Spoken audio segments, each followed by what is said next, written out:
You start to play it, and it's like somebody's nightmare. Then suddenly this woman comes on smiling at you, right? Seeing you through the screen.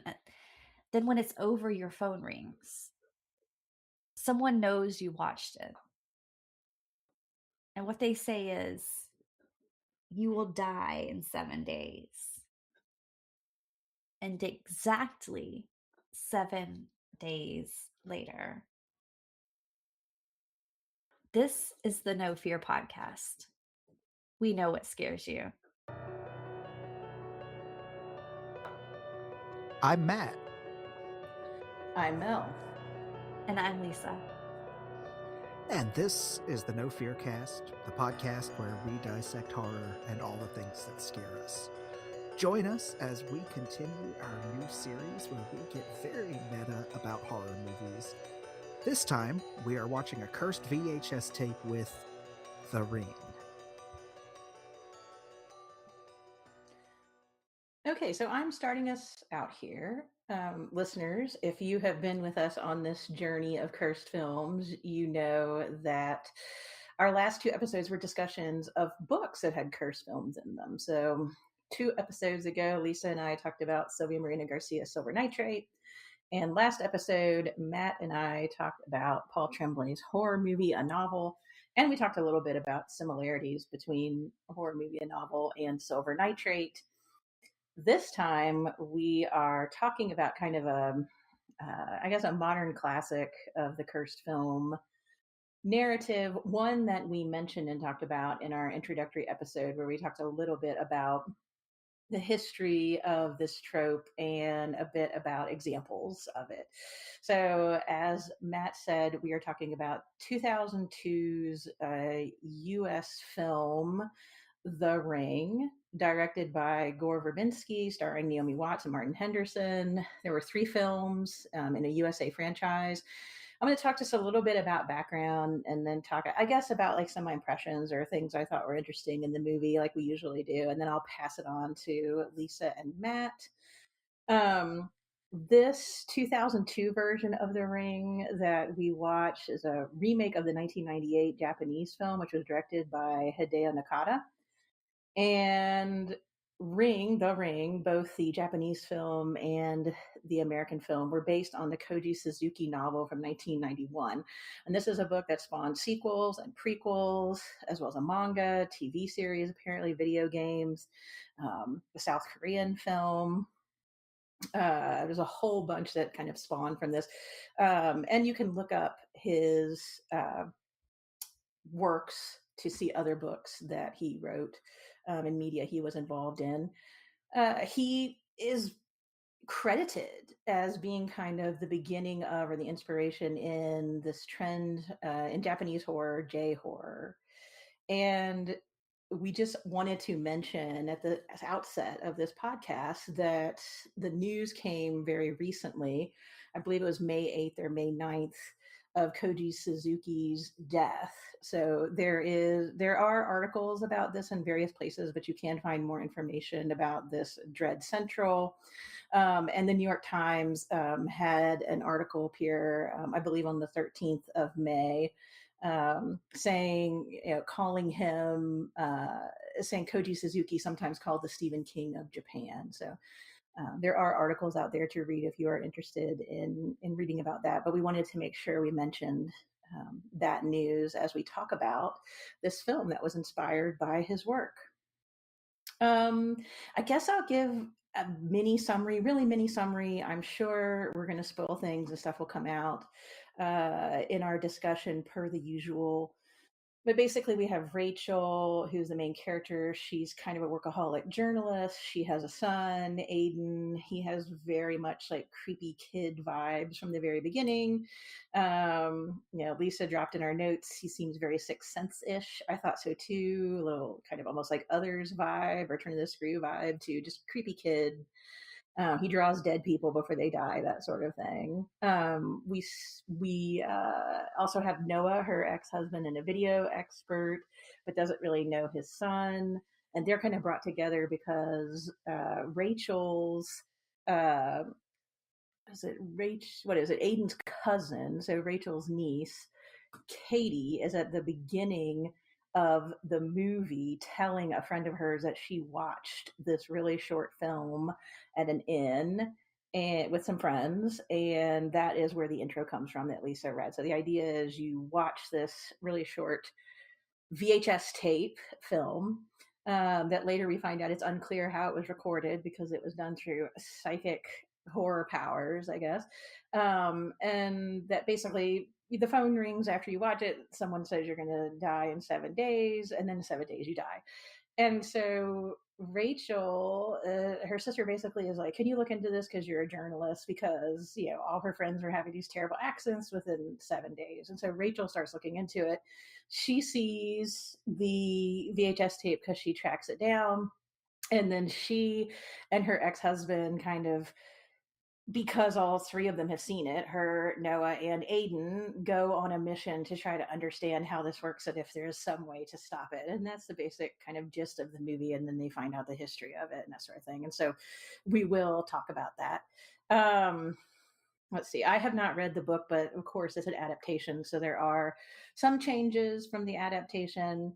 One thing that I've seen in several places, and I know Lisa, you also mentioned our notes, is that it does seem like it kind of spreads in the US version, but apparently in the novel, the idea of it is almost like it's a psychic virus. It's almost like infects everybody who watches it. So again, we have a cursed film. We have this short kind of video that when people watch it, they die. It's also connected to something evil and possibly traumatic, which I think is a little bit reminiscent maybe of horror movie. Um, but yeah, that is where we are. Is we have an actual VHS tape that is cursed, which I think is what a lot of people think of when they think of cursed films.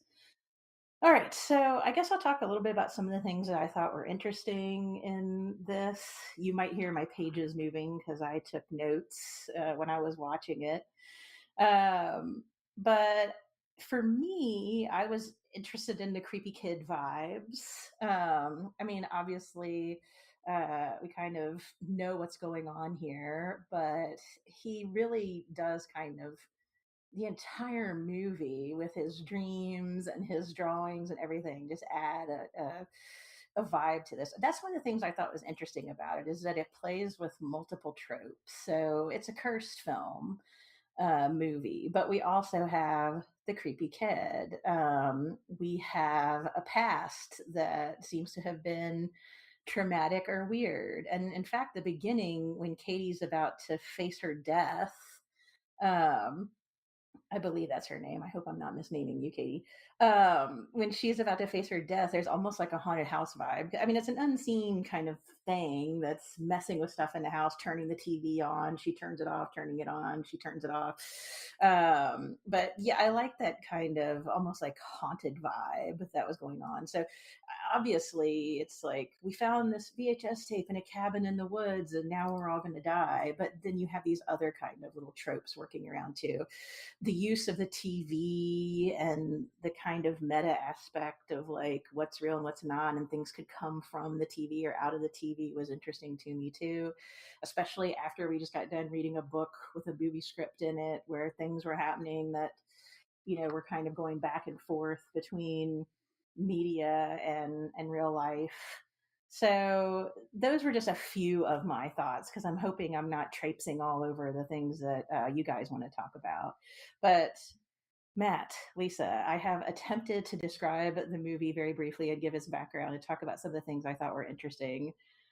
What do you guys want to say about the movie? And also, how many days do you have left at this point after watching it?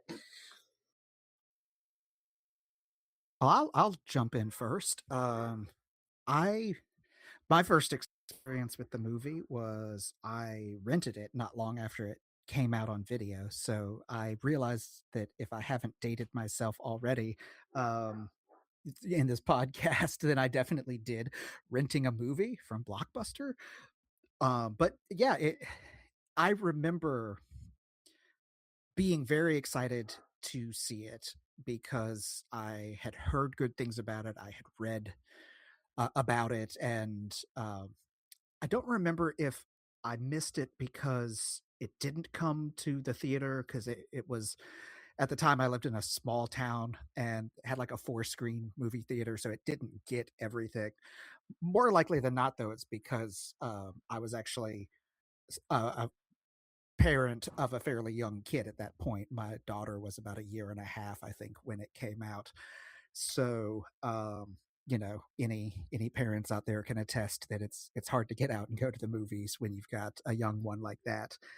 But I remember renting it, and it was definitely one of those movies that lingered with me for a long time afterwards. There was so much about it that was unsettling or just weird, or it just sat there in the back of my brain, and I honestly think part of it probably is because I was a parent of a kid at that point.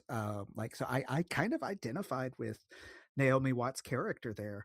Obviously, Aiden is a bit older than a year and a half, but I was like, um, I was like, I can already see how she would move heaven and earth to try to protect her kid.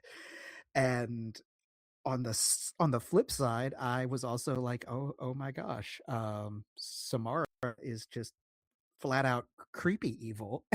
And so uh, it definitely had me, hoping I didn't have a kid that turned out to be creepy evil. Thankfully, she has not.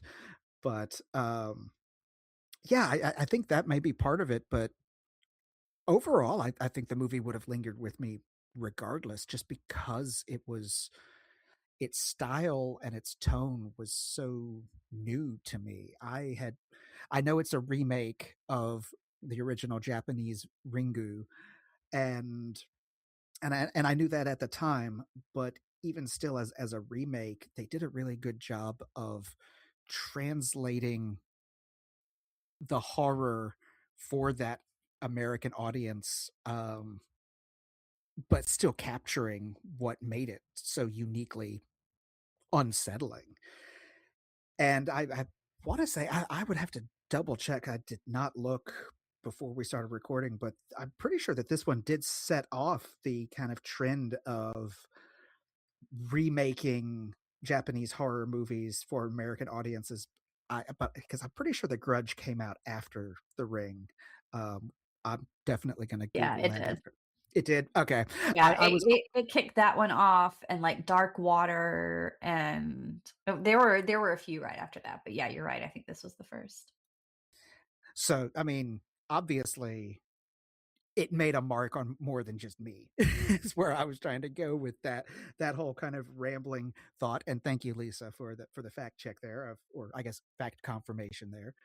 Um, but yeah, I mean, so obviously it made a mark on plenty of people.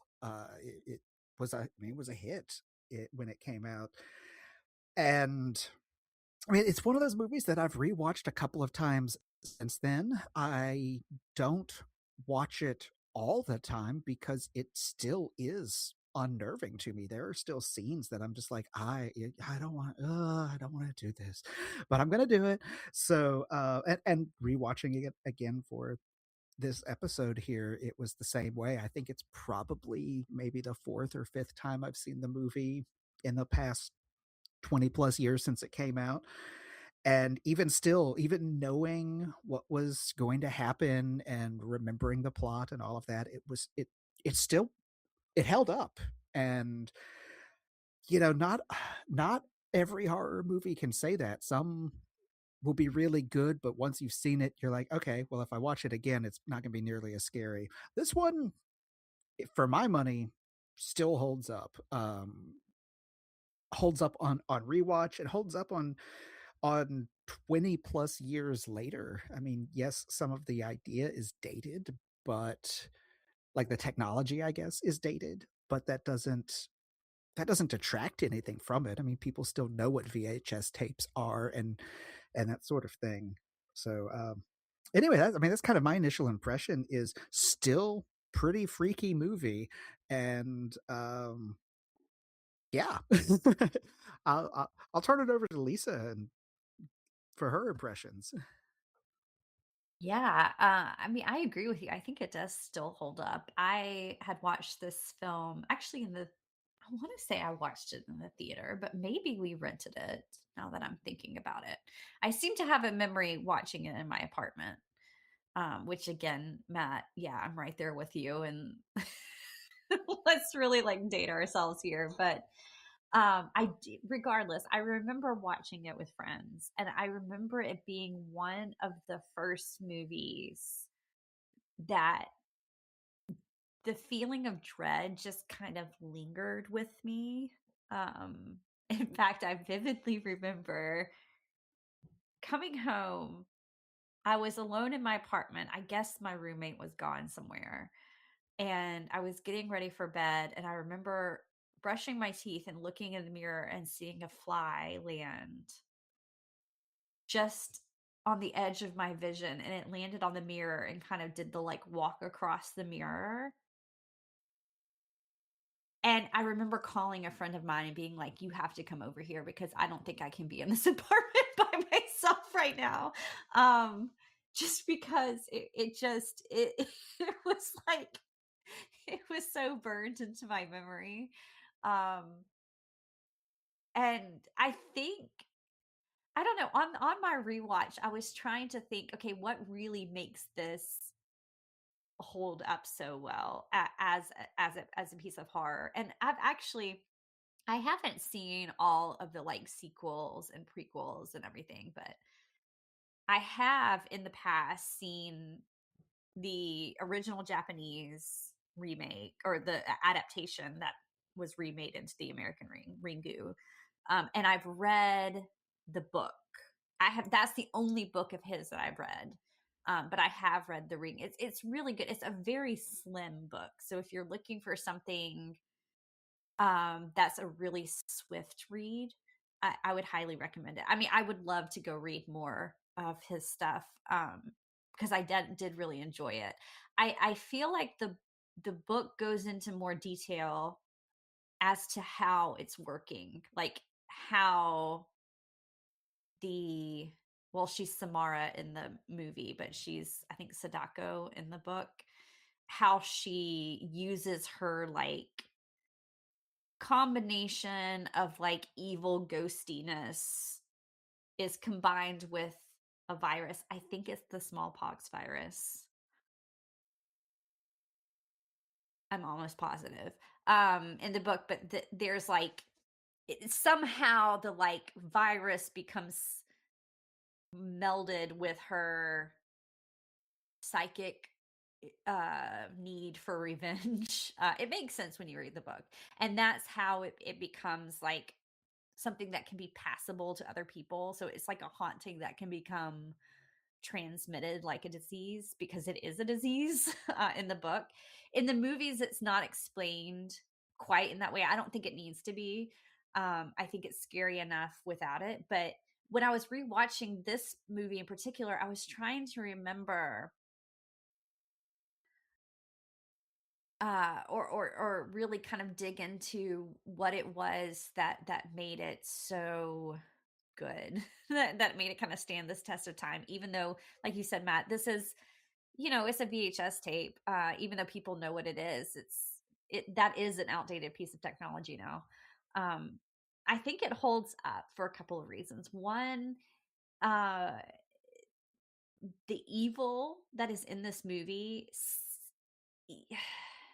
it's never quite explained, and we can talk about it, about like why Samara is doing what she's doing, but like it's this eternal need for kind of revenge that exists like beyond everything, I guess. um and so I think anytime you have that kind of like evil that you don't really understand and you don't understand the rules of, that can be terrifying. I also think this idea of watching a videotape and having children attached, because that was one of the things that was there in the original novel, it was there in the Japanese adaptation, and it was here in this one. I think it varied based on the kid's age. It was a baby in the book.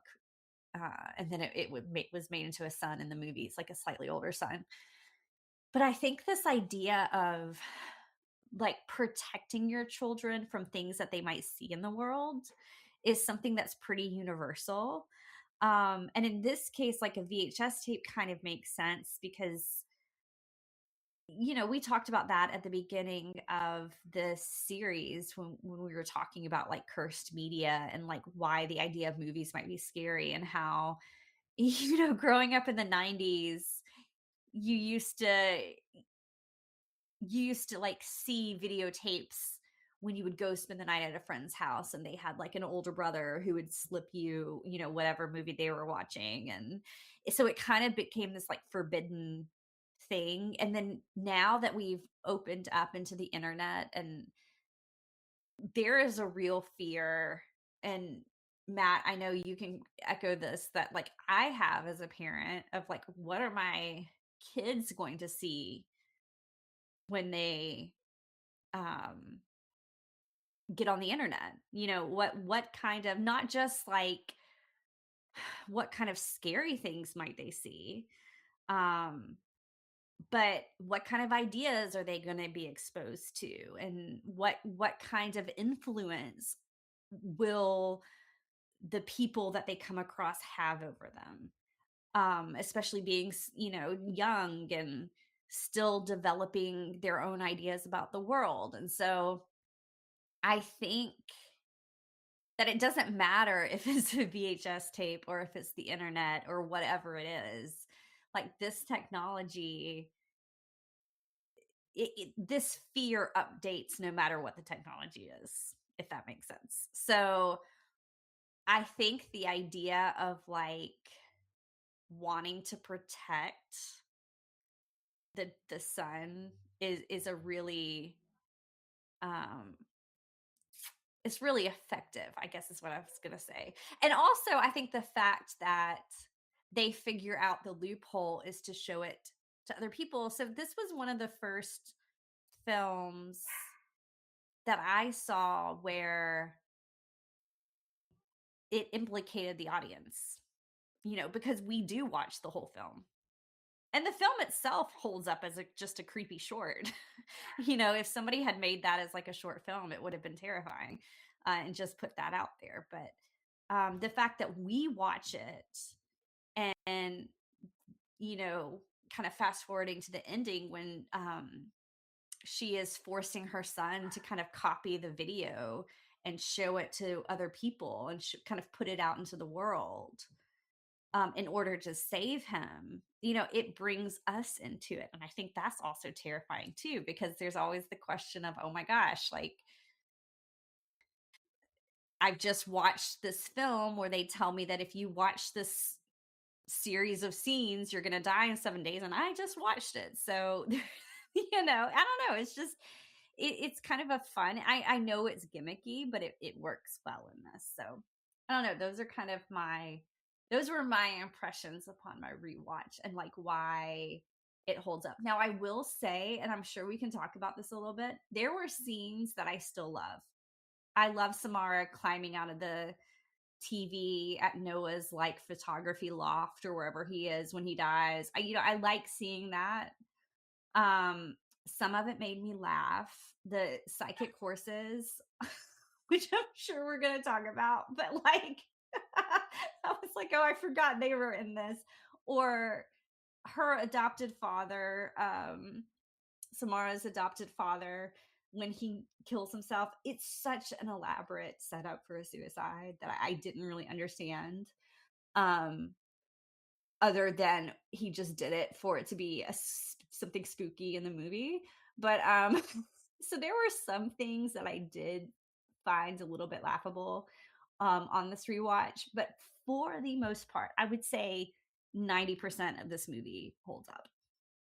I like yeah, I like how you mentioned the psychic horses, which I still don't fully understand, except I guess, like we were saying before we hit record, they can sense death or curses or something. But I liked what you were talking about with the idea of the audience being involved, because we see the film, and because the only way to be safe from, we started talking about this before we hit record, but you were saying she's like an evil ghosty thing. And so, and this is getting ahead, but at the end, they're like, oh, if we try to figure out what happened to her and set her spirit free, we'll be okay. Like it's a traditional, like it's a ghost.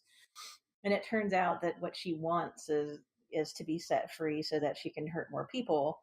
And so, like you were saying, if you copy it and you give it to other people, then you're continuing the curse or whatever the heck it is. And so that's what she wants. And so it's like a different take on that idea of like, well, we can't, we did all this work and research trying to figure out the past of this person who is a ghost we assume doing bad things, and then we help them, but it actually ended up helping them to do more bad stuff, which takes away that kind of maybe this is going to be okay at the end.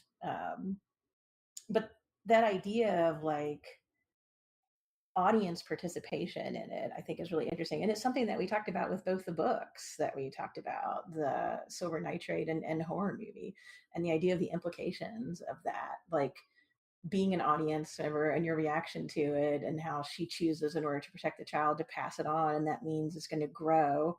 Like we are watching possibly a videotape of a videotape that's cursing people, which is a really kind of interesting way of looking at it and really disturbing. And I think that's kind of timeless, which is why this keeps coming back over and over again.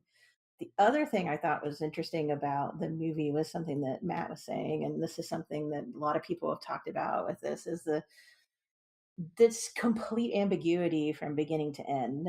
I mean, it's not like you don't know precisely what's happening, but nothing is ever easily explained. And it's not even like, well, we don't have answers for that, so we'll gloss over it and hope the movie holds together. It's literally like, what are the horses sensing? Why did the horses originally die? Um, how is this happening? We have a basic idea of how the tape maybe was created, but who knows? We get, the kid, the main kid, Aiden, his psychic ability kind of comes out of nowhere. It's like nobody knew that he had this until now. So is it related to what happened to the cousin, or has he always had this? We don't know. We don't know any of the background of this small family unit.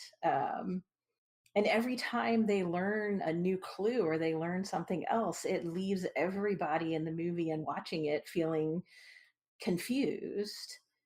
And so I thought that way of like just never really giving any answers, and when you think you have answers, pulling the rug out from under you, worked really well. Um, and then, to be creepy and strange, you don't need, a lot of intense in your face moments or scenes, because everything is just unsettled and on edge, and like anything could happen at any moment. And so I like that. Every time you think you start to get purchase, it's kind of taken away from you, and it works. It keeps you watching. Yeah, I was thinking, structurally this movie does that, um where it sets you up for one thing, but then it does pull that rug out from under you. So I was thinking about, because it does actually happen right before that famous, like I said, the famous scene with Noah's death, where she crawls out of the TV, and it's like, oh my god, it's so it's so scary. It's still scary, that scene. But it happens right before that, where you get what you think is the end of the movie, and it's like this false kind of happy ending that ties in with the, I mean, so this horror movie starts like a lot of horror movies begin, but I think especially around this time period, where you have the kind of teaser and the first death, and you're kind of learning the quote unquote rules um of the movie you're about to watch. So if you think about like Scream, for instance, when Drew Barrymore has her kind of teaser opening, and you have Ghostface calling and asking, "Do you like scary movies?" And then she dies, and we know what movie we're in. And this is the same way, because you have Katie, the niece, who's at the sleepover, she's talking to her friend, and she confesses that she watched this tape, and then there's the phone calls, and you can tell she's really worried, and then she actually does die. And so we get everything we think we need to know, um to understand what is happening in this movie. There's a videotape, it's cursed. If you watch it, you get a phone call. It says you're going to die in 7 days, and then 7 days later, you die.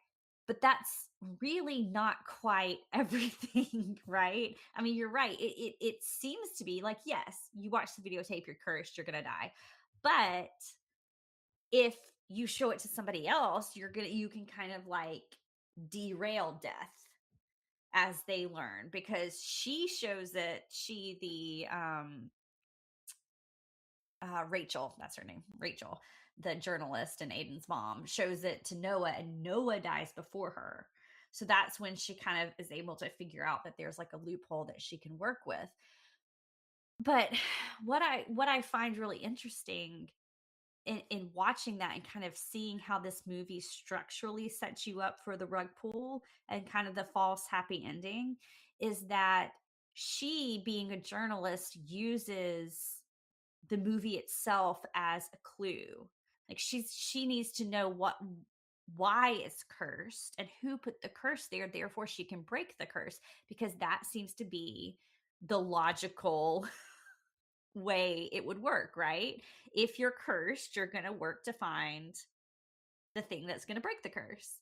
And that's where she starts going, down. It almost becomes a mystery at that point. We're solving the mystery of this so that we can unravel what's behind it. And that's where we learn about everything. And we learn about Samara, and we learn that she was adopted, and we learn that that didn't go quite well, and she was apparently abused by her adoptive parents, and she was locked away in the barn, and she didn't like it because the horses kept her up, and that's why now horses are psychic, which I guess we'll go into later.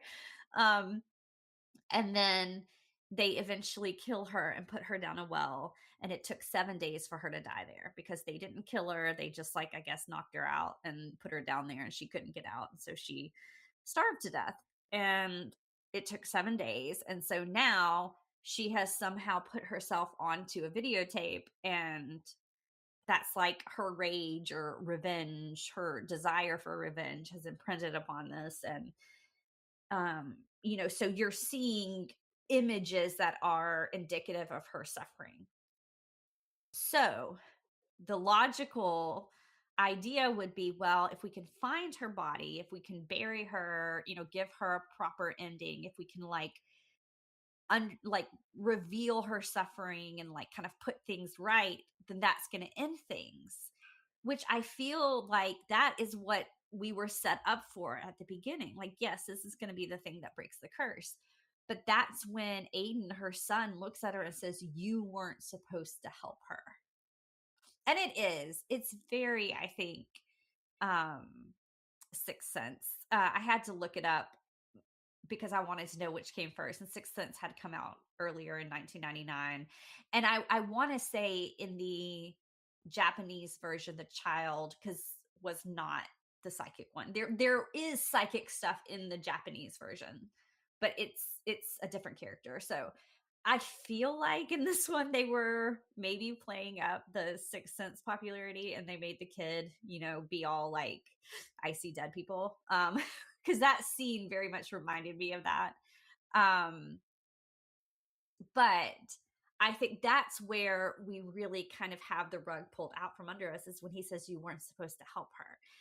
And that kind of brings me, and I have questions for you, Matt and Mel, is Samara, is she just evil for evil's sake? Because when you really start getting down to who or whatever she is, on the one hand, it seems like, well, she was a child who was adopted and was abused by her adoptive parents. But the movie doesn't give us really any details about where she came from. Apparently her parents just like showed up one day with her, like they didn't have children, they couldn't have children. It was devastating for them. And so they adopted this daughter, but they don't know, nobody knows where they got her. It's just like she just shows up there one day. So that's kind of, you know, deliberately ambiguous, I think. But at least from what we get from the father is that it seems like she was like they had her locked away in the barn not to be abusive, but because she was dangerous before that. Um, so it kind of brings up this really weird, I don't know, like, is she are we supposed to believe that she's just this bad thing that they accidentally brought into their lives? Was she made that way by their treatment of her because maybe she wasn't the exact perfect daughter that they were expecting her to be? And so I don't know, like she, even her, and like the fact that they weren't like, you're not supposed to help her because apparently she doesn't want help. Like, I don't know. And then is there a way to defeat her other than just directing her rage to other people? Like, it doesn't seem like, I don't know. I think that is like the biggest ambiguity in this is, was she made this way? Did she start this way? I would kind of argue that, well, not gonna tackle the was she made this way just yet, but the bait and switch part that you were talking about of um understanding the source of the curse does not break the curse almost feels like a nice little like postmodern addition to the horror of it because just because you understand where something comes from doesn't mean that changes it or makes it any less real. I could understand how somebody was abused, and that insight does not make the current mental state of somebody any less valid, I guess. That's not a great example, but I hope what I'm saying is trying to get across is coming across. But I like that idea that, oh, I'm going to untangle this mystery and find out who the girl is and lay her to rest, and that will save it. That will break the curse. No, you just found out the history of it. That's not the source of the curse at all. I mean, that I love that idea. Just knowing where something came from doesn't mean that it's eradicated or gone from the world. I can research the history of something and find that, and it may help give insight into it, but that doesn't automatically just negate it and stop it from happening. Uh, to answer your other question that you were posing about Samara herself, I mean, I know we kind of talked about this before we even started recording as well, and I don't want to put words in Mel's mouth, but I think we had kind of come to a semi agreement that, I mean, it certainly seems like she was bad, and then the abuse made it worse. Is the impression that the movie, at least in my opinion, is trying to give off. But it's also one of those kind of unknowable things because, had she not been abused by her parents and locked in the barn and all of that, we don't know how she would have turned out. We don't have that a way of knowing that. That's not how events played out. And so that's another nice little postmodern flourish, I think, of the ambiguity of it. Of, yeah, I mean, is she just pure evil regardless? And that's why the curse persists because, oh, yeah, you found out about me and you found my body and all that, but I'm still evil. I'm still going to crawl out of the TV. Or is it that it was partially the circumstances that made her that way? And, um, but the I guess the real problem is we'll never know. I like that way of looking at it, that there's no way that we'll ever know. And I think, that explains perfectly the going round and round and round. It's like this is probably a bad metaphor too, but it's almost like a chicken and the egg thing. Like, you could go round and round trying to come up with reasons for what happens, and it seems like you're almost like going in a circle, which I think makes the rug pull at the end work because they're like, oh, I used all my journalistic skills and solved this mystery and everything's okay. And of course, you also have the desperation of wanting to protect the child and the family unit. And then when that falls apart, it literally is like, I mean, you see her just like she can't use, there's nothing in her skills, there's nothing in her as a mother, as a journalist, or as anything she can use to figure this out. Like she has done everything. She fell in the well, she experienced the last moments of Samara, she looked at her, she made sure her body was buried. Like we literally have the complete and total despair of knowing, like what you said, Matt, that it is unknowable. Um, until she comes up with the kind of, was this a new rule that if you pass it on, you're okay because the child is free now? Um, I mean, that's a good question. Is this a rule that was always there that she just discovered? Again, at the end of the movie, we're left with the horror of what they're doing and the horror of why they have to do it, but also the idea that now that she's free, does that mean the rules have changed? I mean, it opens it up for sequel, of course, but it opens that horror of there's still the unknown at the end. They're operating in this way, this extremely dangerous, kind of disturbing way, passing it on because that's the only thing they know to try to save themselves. But yet they don't know at the end if that's even the way to do it.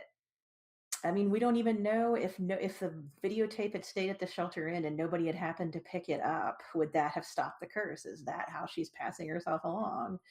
Is there something that makes people take it? Like we have no idea. It's just circles, all the way down. Um, and I don't know. I kind of agree with what you were saying, Matt, and then I'll pass it back to Lisa. But we also went round and round before we hit record about, is this an evil in her? Is it the abuse? Is it exacerbated? We know that they didn't understand each other, right? That's what is it? One of the doctor said, I can't remember who says it, but they talk about how she put visions in people's heads. She would etch them in their heads. So Anna Morgan starts to kind of fall into like unreality. I believe she goes to the psychiatric hospital like Samara does. And so, I mean, is this because Samara was evil when they adopted her? Is this because they misunderstood her in some way? And that starts the kind of anger between the two that exacerbates her problem?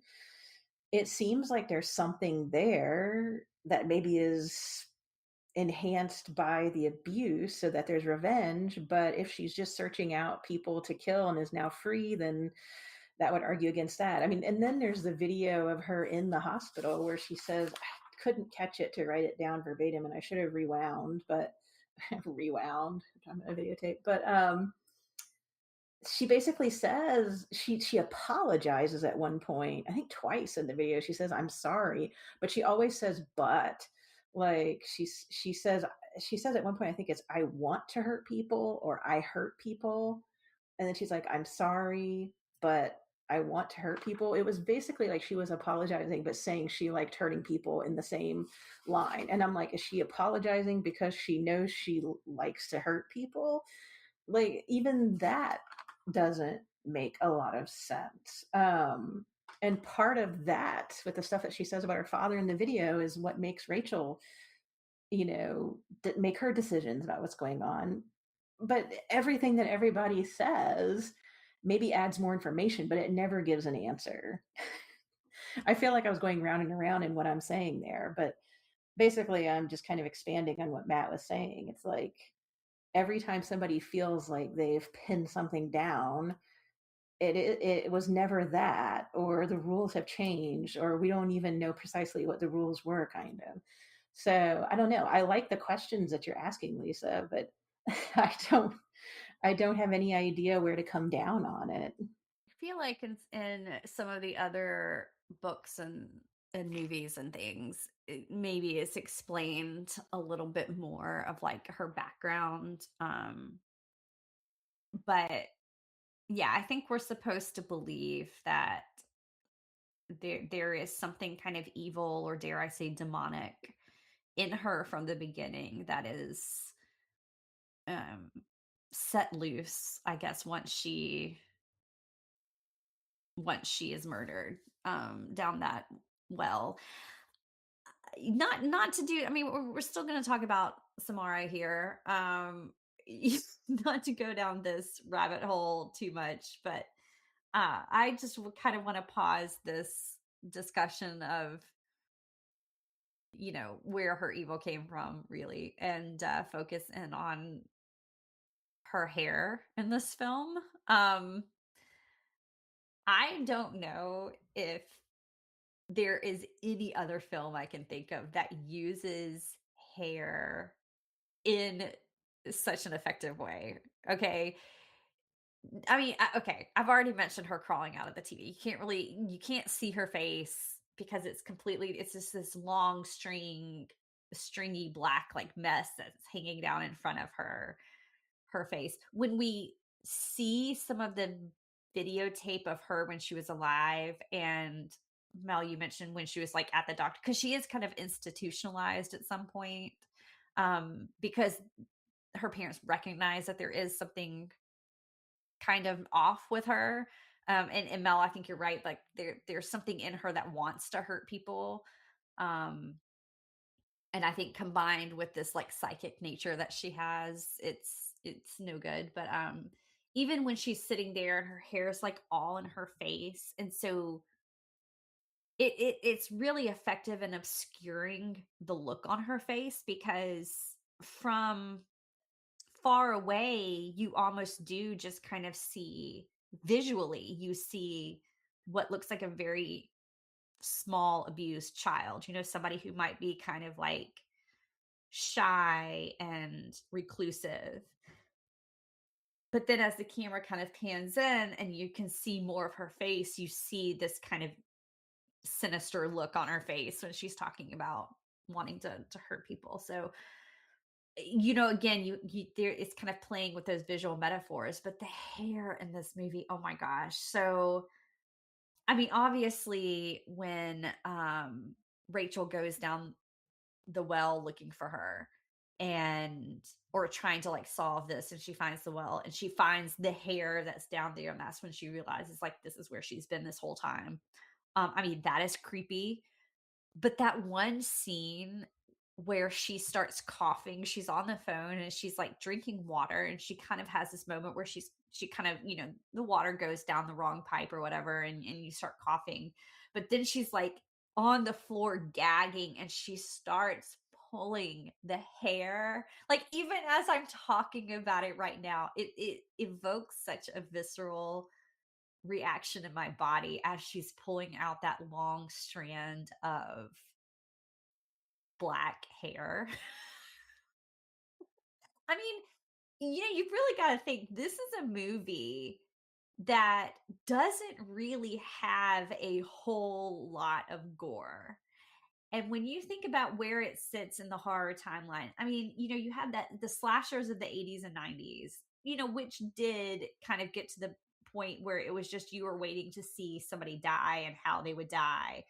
And then you almost move into what would become known after this, moving into the early or middle and late aughts, I guess. I don't know, but where you would kind of move into like what we would consider like the torture porn type of, almost like splatter punk kind of movies, Saw and all that kind of stuff, where you're seeing some really kind of gross and gnarly deaths.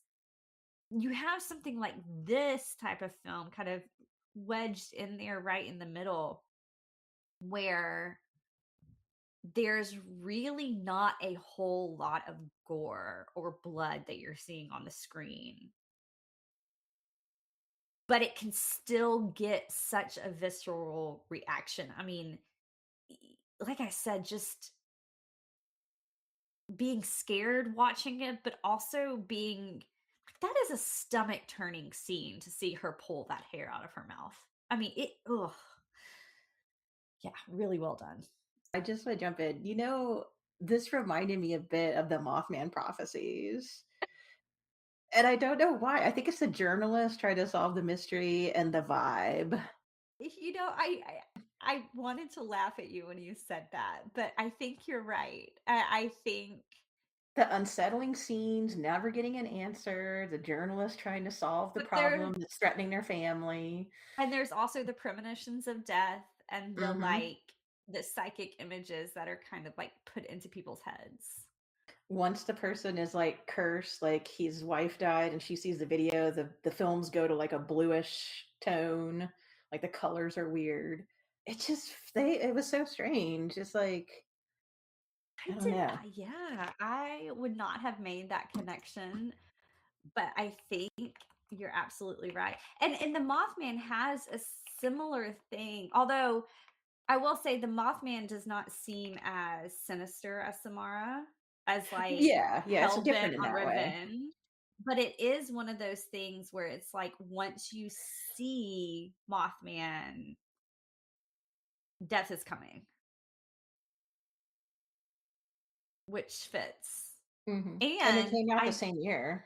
I was about to say, yeah, they're both 2002, so that yeah, I think that I don't know, this must have been a really this time in particular was like a real, time for this kind of psychic supernatural, um, thing, which probably makes sense coming off of something like Sixth Sense. uh-huh, Yeah, well, and because we there's had this what 7. Oh, go ahead. I don't know, I was just trying to think, like, what else we would have had around the same time, in the United States. I mean, we had, like, fear.com, which wasn't that like kind of this, but um, on a website, just not a VHS. I don't know. Anyway.